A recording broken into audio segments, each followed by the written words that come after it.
Next on Worcester News Tonight, the Worcester Regional Airport reaches a milestone today. We'll have the details. Plus, a fatal hit-and-run crash leaves one person dead. Now police are investigating.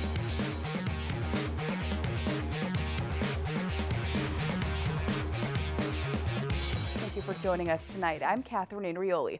We begin tonight in Worcester, where members of the Worcester Regional Airport celebrated the completion of their 20,000th charter flight into Worcester Airport this morning. Today, U.S. Congressman Jim McGovern joined businesses and local leaders to celebrate the milestone. A charter jet was given a water cannon salute as a taxi to the aerodrome terminal. Rectrix employees and CEO Richard Collery were also present to celebrate the company's achievement. The airport currently carries JetBlue flights to and from Fort Lauderdale and to Orlando. This year, they announced they will be adding a route to New York via Worcester. Police are investigating a deadly crash in Sutton that left one person dead. Police say it all started after an officer tried to pull over a pickup truck going more than 20 miles over the speed limit. That driver was later pronounced dead on the scene. Brittany Schaefer reports.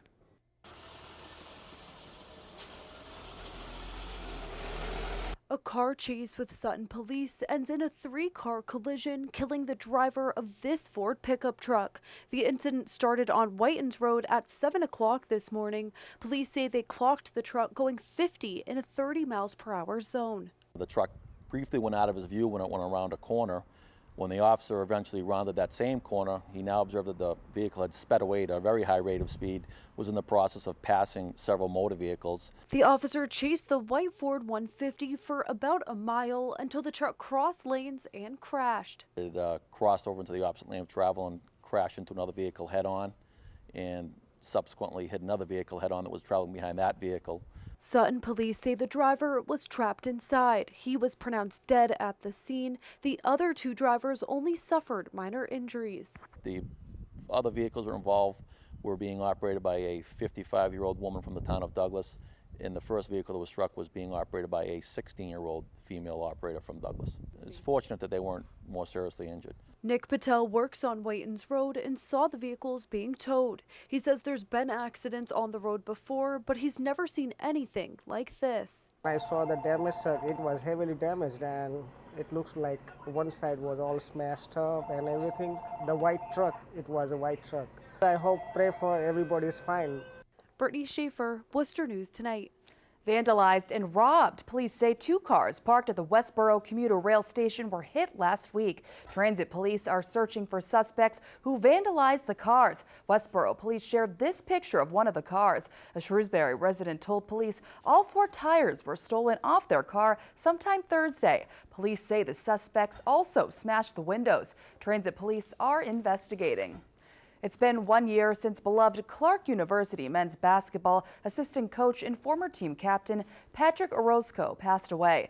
Now the Clark University is coming together to raise money to establish a bench in his memory in the Neller Athletic Center. The Worcester native died from esophageal cancer in June of 2016. He graduated from Clark in 2003 and became assistant coach in 2009. The school says you can donate online and give money exceeding the bench installation. Costs will be directed to the Clark men's and women's basketball programs.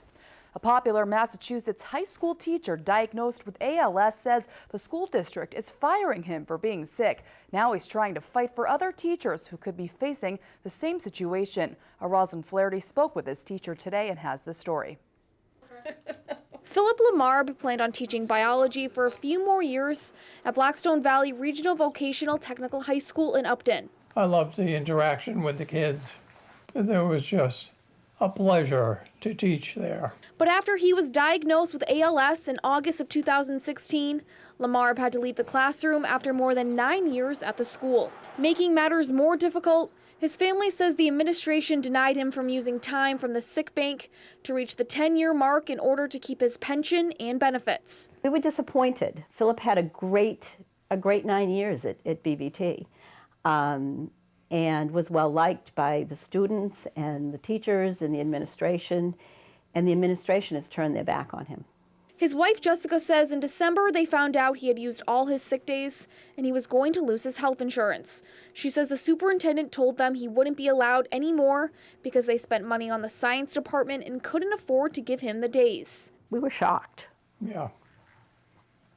And the kids were shocked. We have 5 children, and they were really shocked that all this was happening when we were trying to deal with this illness. The family received a letter last week saying Lamar will be fired at the end of this school year. They say he will lose his retirement and health insurance, and he was just shy of 103 days from keeping it. This action is deemed necessary as a result of your incapacity to perform the essential functions of your job with or without reasonable accommodations. The family says the school did nothing illegal, but they are not showing compassion. The school district released a statement reading in part, Mr. Lamar has been a valued member of the Valley Tech staff for almost 10 years. The district has done everything possible for him within the confines of the law, local, and state policies. We think teachers need to know how it works, how the school bank works, sick bank. I thought they would come around after a while, but they didn't. Rosalind Flaherty, Worcester News Tonight. And the family has set up a GoFundMe page to help with the medical expenses. To donate, you can visit GoFundMe/Philip Lamar. Turning now to Harvard University, it's reversing its decision to accept at least 10 prospective students. They allegedly shared offensive memes and jokes online. Details are from Carolyn Connolly. In today's world, I'm not surprised. No shock but shared frustration today at Harvard University after students learned about what cost 10 incoming students their admission spots. The stuff that they were sharing wasn't kind or responsible, so they have to deal with the consequences. The consequences, according to the Harvard Crimson newspaper, came after the school learned about obscene memes or pictures with words that were shared in a private Facebook group between incoming freshmen. The messages were racially charged and sexually explicit, according to the article, and in apparent violation of the school's behavior policy for admitted students. Once you put it out there, you can't bring it back. Sue Cusack is an assistant professor at Lesley University who now teaches students just how impactful social media can be on their futures. There are plenty of people who are applying for jobs who don't know that their boss is combing their Facebook page. So I think that we just need to be more aware that our digital footprint can work for us or against us. It may not have worked for the students impacted here on campus, but it's serving as a reminder to their classmates. I hope they learn their lesson. I hope others learn the lessons from it as well. Mass Environmental Police keeping a close eye on the bald eagle population after 2 baby bald eagles are found at Lake Quinsigamond in Worcester. Environmental Police say 2 chicks were marked and banded at the new nest last week. That area where the eagles are nesting is a no trespassing zone. The Massachusetts Division of Fisheries and Wildlife shared these photos of the birds. They say banding is done by using an applicator tool to slide the band over the bird's leg and will help them monitor the eagle population. The chicks were released to fly again after being